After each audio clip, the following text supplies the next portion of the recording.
ভালো। ভালোই। কোমরে শক্তি আছে না? কোমরে শক্তি আছে। কোমরে শক্তি আছে। পাও বাঁকা আছে, পাও সোজা হয়েছে।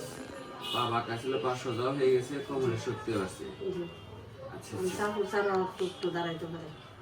তো আমাদের যে ট্রিটমেন্ট, আপনার বাচ্চাকে আমাদের এখান থেকে ট্রিটমেন্ট করাচ্ছেন, মানে এখন কি আপনার মনের দিক থেকে তো খুশি? জি আলহামদুলিল্লাহ। মানে কোনো রকম কষ্ট নাই তো? জি না, আমার কষ্ট নাই, আমার বাচ্চা আলহামদুলিল্লাহ অনেক খুশি। জি, মাশাআল্লাহ, সব হয়ে যাবে। দেখি মা, দেখি দেখি দেখি তো। মা গো, তুমি একটু দাঁড়াও তো মা।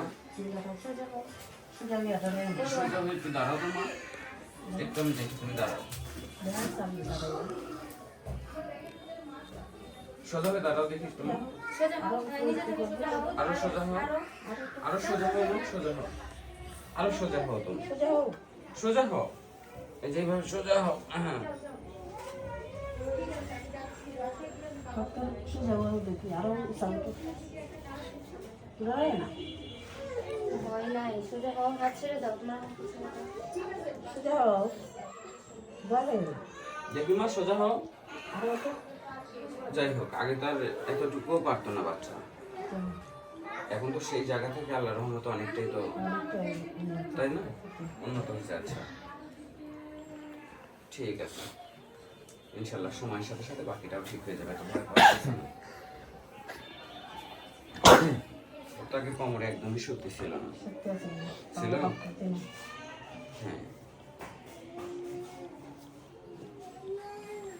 5 কেজি চেন ব্যাগ দেওয়া যায়, ওটাই তো হবে। তাই নাকি?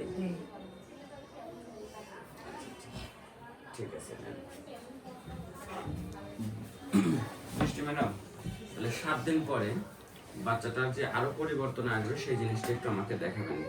আর আপু, আপনার বাচ্চার 7 দিন পরে আবার কতটুকু পরিবর্তন আসে এই জিনিসটা আমাকে একটু দেখায় নিয়ে যাবেন, কারণ আমি চাই প্রত্যেকটা বাচ্চার রেজাল্ট ভালো আসুক। ঠিক আছে, 7 দিন পরে পরে আমি চাই যে প্রত্যেকটা বাচ্চার রেজাল্ট কতটুকু কি আসে দেখার দরকার আছে। ওকে, ঠিক আছে।